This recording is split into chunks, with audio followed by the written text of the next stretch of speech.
I'm Glenn Naughton with Jet Nation Radio and JetNation.com. Be sure to log into JetNation.com where you can register and become a part of what is the most active Jets message board on the web. Special preview today. The Jets, of course, Monday Night Football loading up to play the LA Chargers. We are joined today by Ryan Dyrud of LA Footballs. I just messed it up. We just went over it. Say it for me again, Ryan? The LA Football Network. All good. LA Football Network. Okay, thank you very much for that.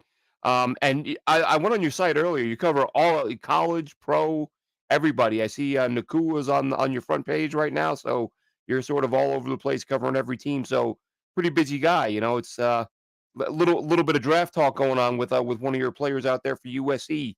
Seems to be generating a little bit of interest. That's a lot of football to cover. Um, Yeah. Yeah, it's a lot. It's a lot of fun. It's always interesting. I was just on a call with Coach Lincoln Riley with USC earlier today. So, obviously always something going on, but I appreciate you having me on because I talked about this game, and it's obviously a big one for both these teams. So it'll be fun to go back and forth and kind of see where these teams stand. Yeah, and if I don't forget before we wrap, I want to throw one USC player's name at you who I really love, who's not the quarterback. Not Please that I do. don't love Caleb Williams, but starting with the draft, and anyone who listens to my show knows that that Chargers draft class, they took a guy who was one of my favorite players in the draft, my favorite linebacker in the draft, and Dan Henley. Of course, they took Quentin Johnson early on, who got off to a slow start. It seems like he's starting to come around a little bit. But Henley doesn't seem to be playing much. Johnson has taken a while to come on. From your perspective, what's been the issues there? Why they've either been not playing or not producing?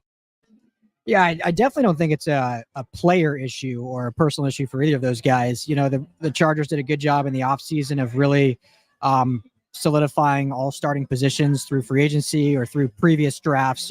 Speaking of Deion Henley specifically, they brought in Eric Kendricks in free agency, who kind of be the leader of that back end, or that middle, I should say. And then Kenneth Murray, a guy they drafted in the first round just a few years back, is kind of finally solidifying himself in this defense. So really for Henley, it was more of a just didn't necessarily have the guy, or there wasn't a spot for him unless he just blew guys out of the water. And he had a really good camp coming in. He got some early reps in special teams, was a really big piece of the special teams. Got a little banged up throughout the early part of the season, and then now has just kind of been battling back. So it's definitely not for anything he's done. The coaching staff loves him. His teammates love him. He's a great character guy. The city, he's from Los Angeles originally before going up to Washington State to play for the Cougars. So loves being back here in his hometown. And then just to throw out there, you mentioned Quentin Johnston, real similar. He's had a great camp. His practice is great. If you look at his route tree and his separation marks throughout the year, he's one of the best in terms of separation when it comes to receivers. I think part of it is Kellen Moore's play calling in the progression. He's kind of lower down the progression when you have guys like Keenan Allen. Obviously, Mike Williams is hurt, but you have other guys above him.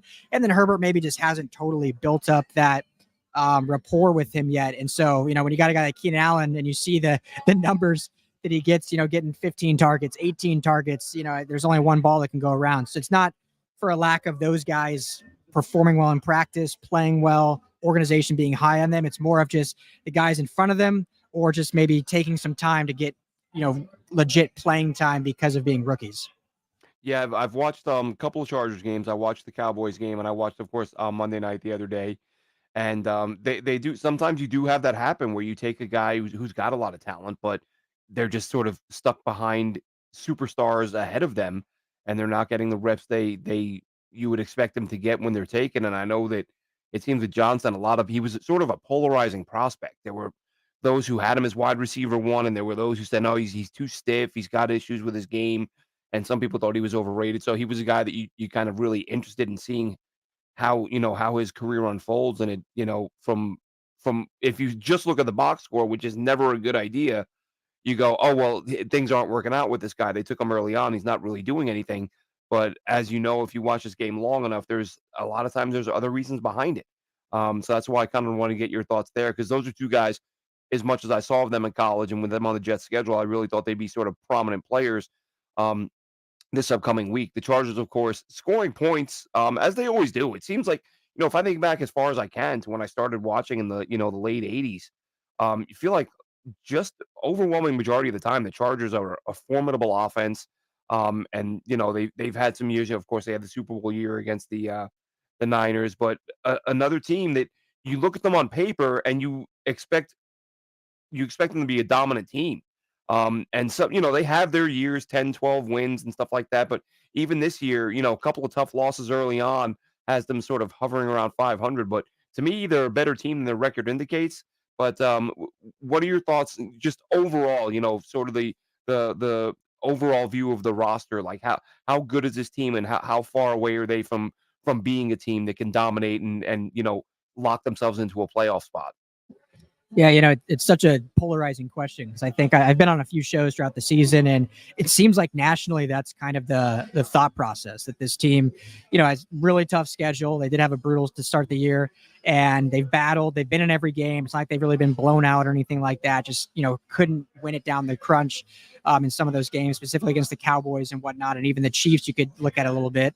And then if you're here in LA, it's the sky is falling and let's blow it all up. We need to fire everybody because this team is way underperforming based on the talent. Like everything in life, I think it's something a little in between. I do think they're better than the record indicates.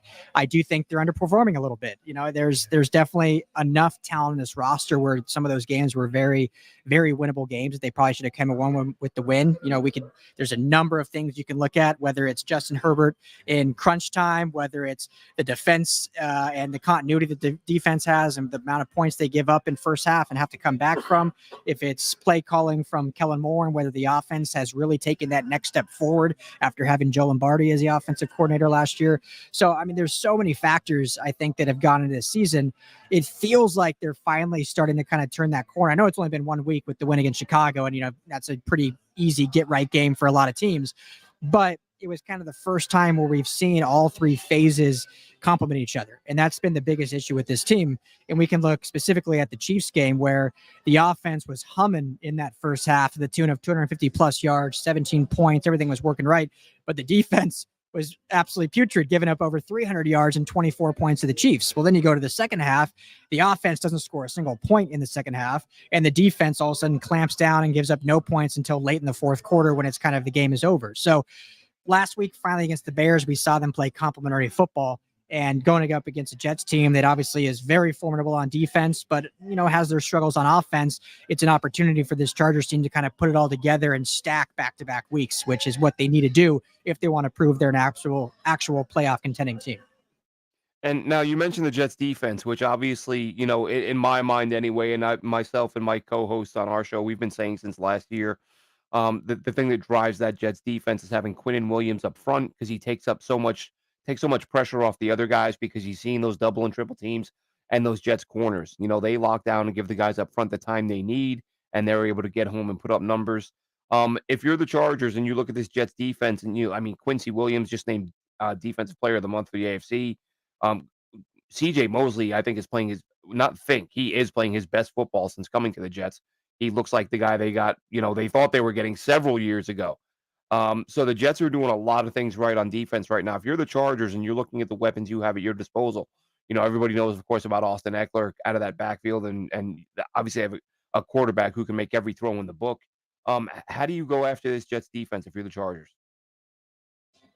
Yeah, it's tough just because of how good they are up front. And, Quinnen Williams, I was able to meet him down in Miami back when in 2020 Super Bowl, and, what a great player he is. And, the contract extension he was able to get, but it's tough because you mentioned it. They have a star at every level, and you look at Sauce on the back end, you look at the front, you look at some of these backers, there's really no, when you look at game planning for a defense, you try to say, okay, what's the one area we can expose? And the Jets, to their credit, in the way they've roster constructed, but also in the way Robert Saleh calls his defenses, they don't really, from what I see, a lot better than me, but there's no true weakness. So, I think they have to get back to basics in very simple offensive football and play very complementary in terms of the run game and the pass game. And there's times where we've seen when the run games struggle, and a lot of teams do this. That's just the NFL in today's day and age.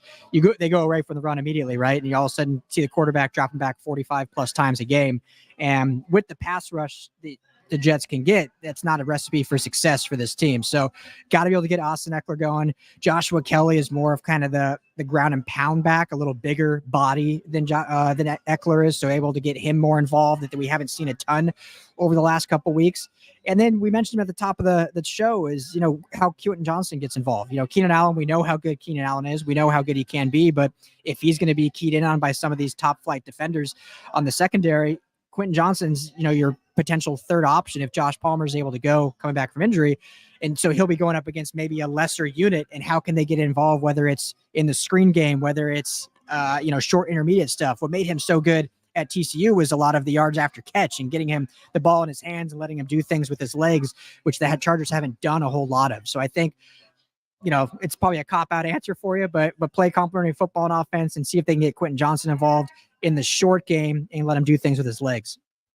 Yeah, I think as I said, the Chargers do have a lot of talent. I think that's going to be sort of the marquee portion of the game is that Jets defense against that Chargers offense because they're both really good units. But in terms of one-on-one matchups, it's going to be all about Bosa um, on defense for the Chargers going against the Jets tackles. We don't even know who the Jets tackles are going to be as of right now.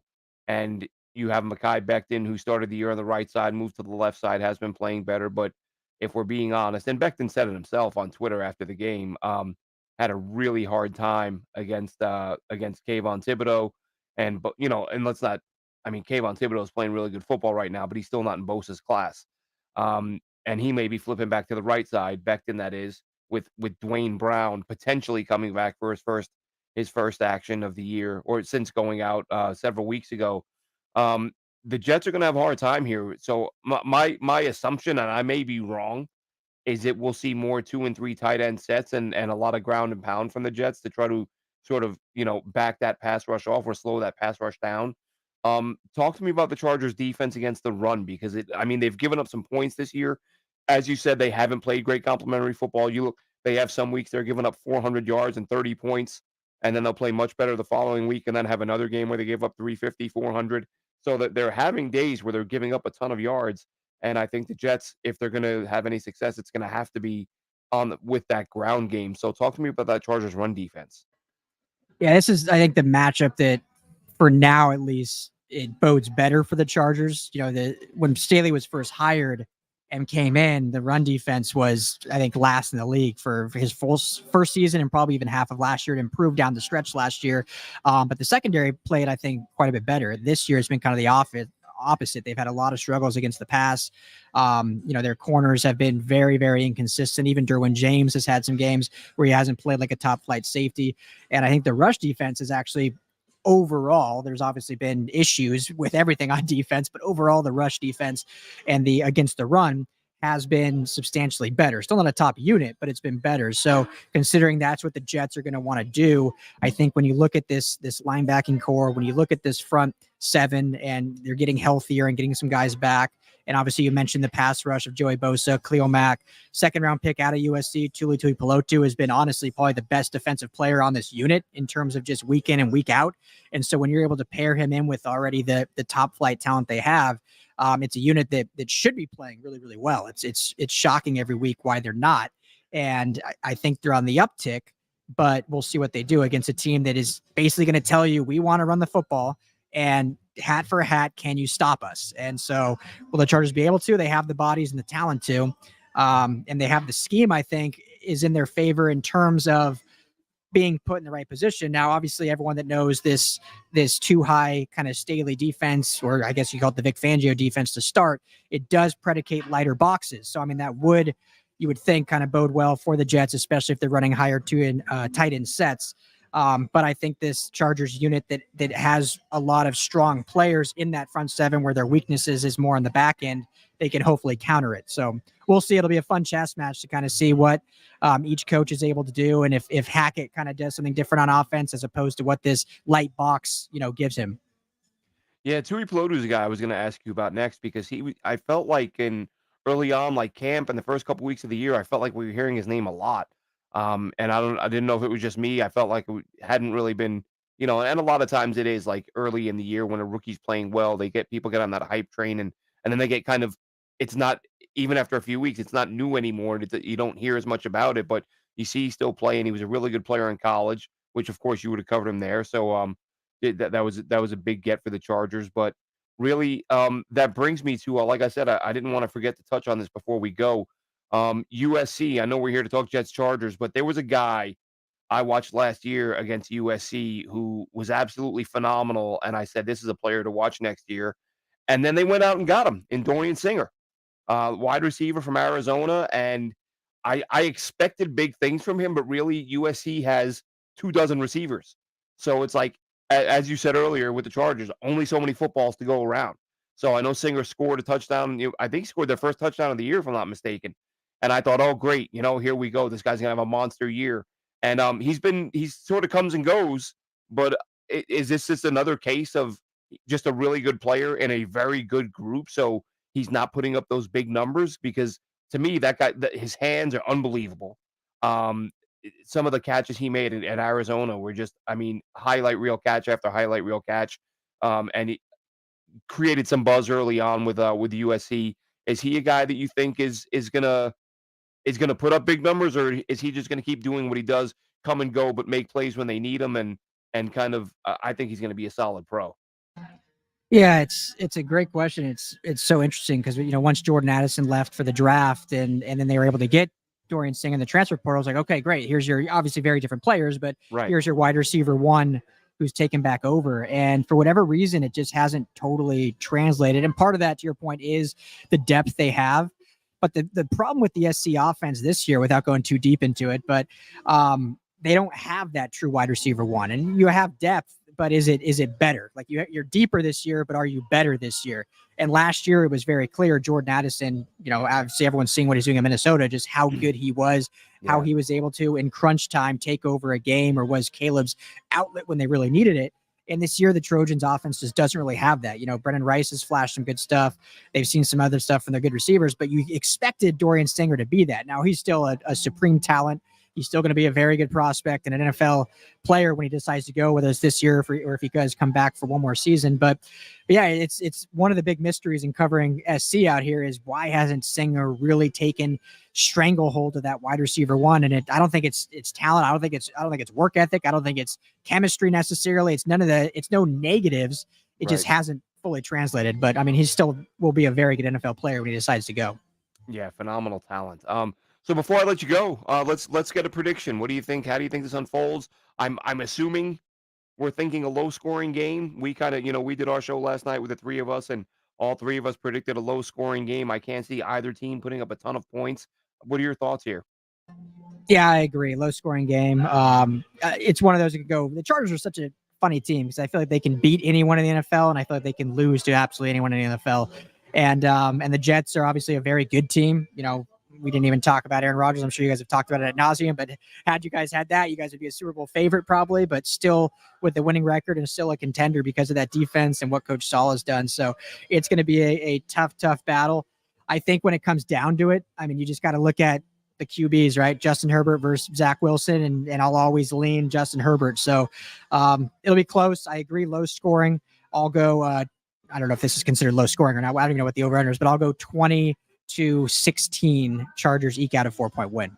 Yeah, it's. I think it's gonna be a close one. Like I said, all three of us had it in that sort of 17-13, 17-14 type of range. This Jets offense, that I think with the Jets, the big thing is there are a lot of changes that I think, or not even, I shouldn't even say a lot of changes, a few subtle things they could do. You know, I think the Jets have a really good shot to win this game if we start seeing some tempo. Like Zach Wilson has not been great. He's not been as bad as the media and Twitter will tell you, but he still has been, he still has a lot of way to go. But he's looked at his best a lot of times when they're moving the pocket, when they're running play action, and when they're running tempo. But they're doing it so infrequently. If they sort of dial that up and let him roll out and run some no huddle, especially early on, let the Jets put some points on the board and then let the defense try to hold it. I think they have a shot. I think that I have the Jets in a low scoring game, but anytime you have I think the Jets are going to be most games this year where a touchdown is going to be the difference. Like I think, as a matter of fact, their current margin of victory is 6.1 points, I believe. One of Yeah. our Chris Schubert from our show said last night. So I think they've proven, they beat Philly, they gave Kansas City all they could handle. They've shown they can beat really good teams. But the offense just isn't consistent enough, to say on a week to week basis that you're 100% confident they're going to pull it off. We'll see how it unfolds. Thanks so much. Give out your social media, please, your handles, your Twitter, all that, and let people know where they can find you and your work, Ryan. Yeah, man, I appreciate it again for having me on. A blast as always. But yeah, you can find me, Ryan Dyrud, LAFB, on Twitter. Our website is lafbnetwork.com, and the main channels are just LAFB Network. So pretty easy to find. If anyone has a irking for any LA football or come draft time, obviously USC and UCLA will be in that conversation. So I got to say real quick, I was on a Jets podcast back during the coaching hiring because you guys interviewed Brandon Staley, obviously went with Robert Saleh, and I think it's probably safe to say you're probably happy with that decision. But it's fun looking back 2 years ago. Yeah, all that stuff. It's so funny as Jets fans. We go through the coaching hire thing every couple of years, and it's funny to look back at the people that you were banging the table for, and you swore this guy was going to be great.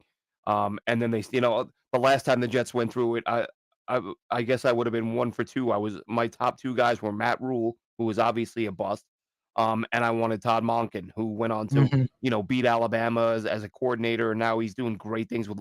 When Baltimore hired him, I thought this guy paired with Lamar Jackson, like this Yeah, might be the best version of Lamar Jackson we've ever seen. And yeah, I think Jackson has been really good. His receivers haven't been great. But yeah, it's I always love looking back at that stuff because you got to be able to poke fun at when you swing and miss, right?